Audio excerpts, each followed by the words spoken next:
Apple TV 4K brings a 10x powered ultra-high definition and eye-popping high dynamic range to iTunes and your living room. I remember the first time I saw DVD. Same with 720p and 1080p HD. It was like putting on a fresh pair of glasses, seeing the blur and smear fade, and the world resolved better and sharper before me. I remember the first time I saw 3D as well, but only because I disliked it intensely. 4K I don't really remember. I was either too far away or the set was smaller than a wall, so I couldn't really see the difference. HDR high dynamic range, though my eyeballs are still in nirvana. While the new set-top box is called Apple TV 4K, it's really Apple TV HDR to me. That's how important I really find those more vivid colors and more expansive gamma. See, at Apple it's why, the moment the new Apple TV 4K was announced, I rushed out and spent a couple years worth of unused vacation money on an LG C7P OLED 4K HDR television. And why I'm so deliriously happy I did. Note: Serenity Caldwell and I have Apple TV 4K in for review, but we're in New York City, the above-mentioned television is in Montreal, and we're already running around testing iPhone 8 and Apple Watch Series 3, so it's going to take a week or so to give a TV 4K the attention it deserves. If you're trying to decide whether or not you should buy one at launch, though, rather than leave you hanging, I'm going to provide some initial thoughts right now. 4K, a reference to horizontal resolution in the order 4000 pixels, is sometimes also called UHD ultra high definition. That's to distinguish it from regular old HD, which is 720p or 1080p 720 or 1080 vertical dots of resolution. In the red context, 4K is 2160p 2160 vertical dots of resolution, twice the height and width, for a combined total of 4 times the resolution of 1080p. If you're sitting close or your panel is really big, you can absolutely see the difference. It's when 4K is combined with HDR, though, that it's unmistakable. If you're familiar with HDR photography on iPhone and iPad, then the end result is similar here for video. Instead of whites and blacks being blown out or clipped off, you can suddenly see all sorts of detail in the highlights and shadows. If you're familiar with Apple's support for DCI-P3 wide gamma color on recent iOS and Mac devices, that's what you're getting in video HDR as well. Brighter and deeper reds and magentas, and more vivid greens and yellows. Apple has even redone the tvOS interface in DCI-P3 so it looks great between content as well as during. The result is that movies and television shows you've seen a dozen times before now have dazzling new life. Texture fills the light and shadows and color bursts off the screen. Best of all, with Apple TV 4K, tvOS manages the picture entirely. So, regardless of whether you have 4K or HDR, or if the content you're watching in HD or 4K, HDR 10 or Dolby Vision, Apple always picks the best possible output to send to your television. About the only thing you have to do is turn off motion and compression smoothing, and the other terrible image destroyers that come set by default on many modern televisions. And enjoy Apple TV 4K, iTunes 4K, HDR and other content. I've heard it said that the iTunes encoding team are exacting, to say the least. So, it should come as no surprise that iTunes in HDR 10 or Dolby Vision, the studio gets to decide which, if either, it uses, looks flabbergastingly good. It's only coming online now, and I've only gotten to see a very small amount of it, but it looks so good I just don't want to watch non-HDR versions anymore. Apple has also managed to negotiate 2 really smart concessions. From most of the studio's 4K HDR content will cost the same as the previous HD content. Any HD movies you've already bought will be automatically upgraded to 4K HDR when those versions arrive, at no additional cost.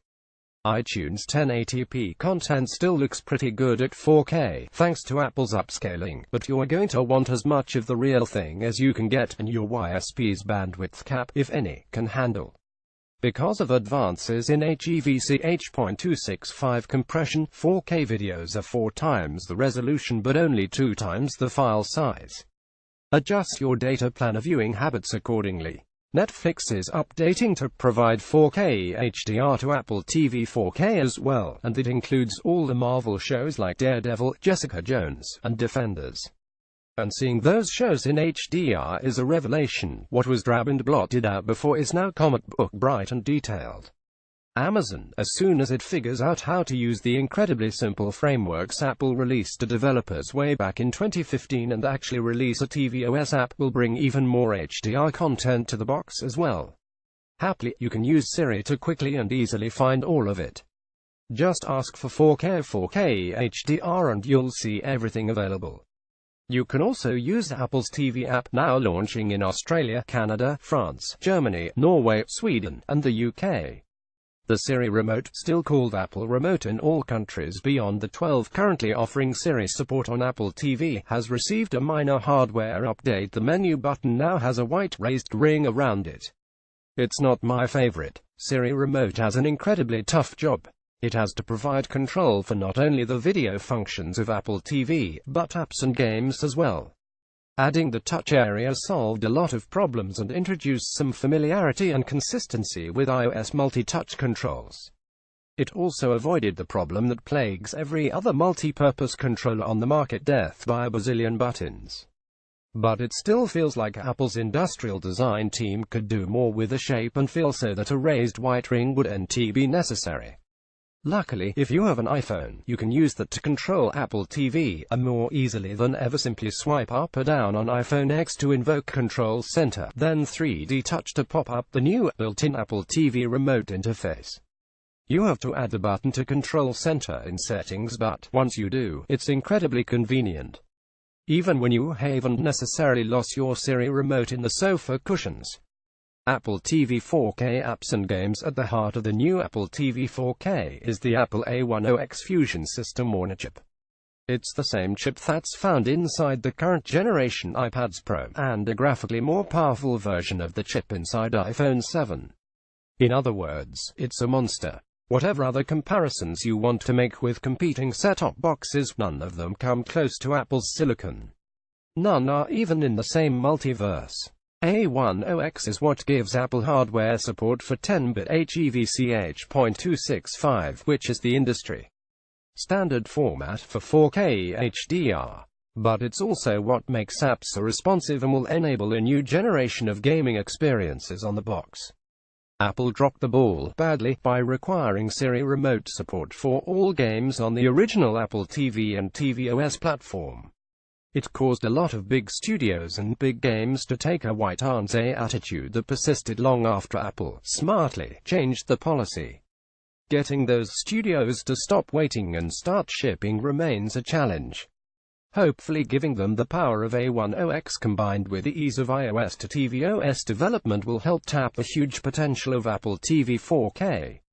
I'm not sure how many developers will take advantage of 4K HDR gaming and, frankly, how many need to, given how good 1080p gaming already looks, but I'm super eager to find out. There are a few other cool things about Apple TV 4K. It's got its networking figured out so that, if you go wired, you get up to gigabit speeds.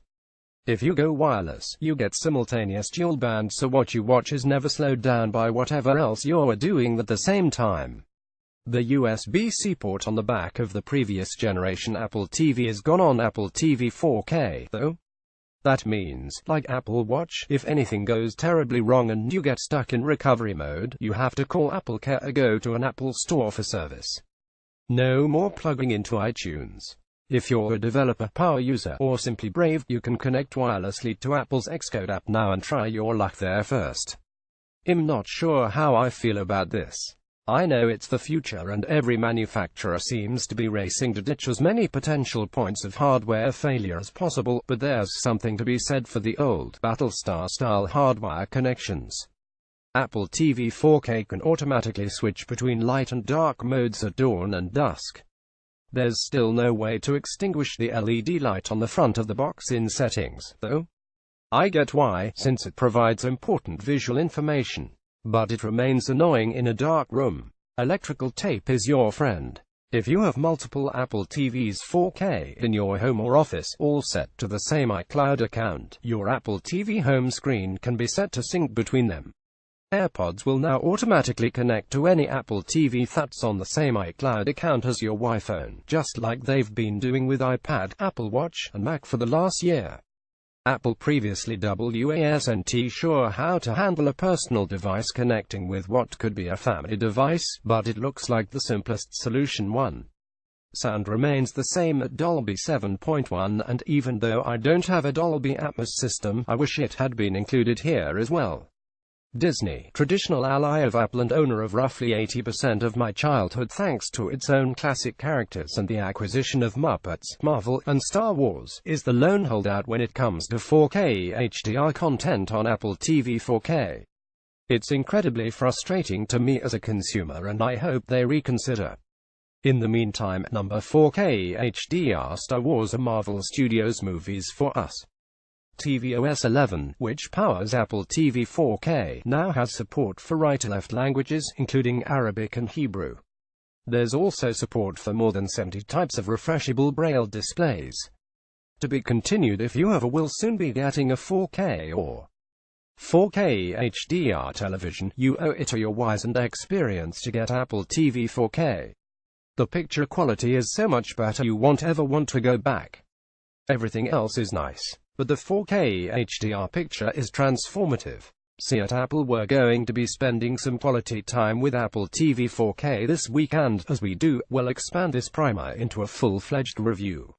That is, if we can stop watching La La Land, Lego Batman, and Wonder Woman in 4K HDR long enough to actually get the testing and writing done. Kidding, kinda.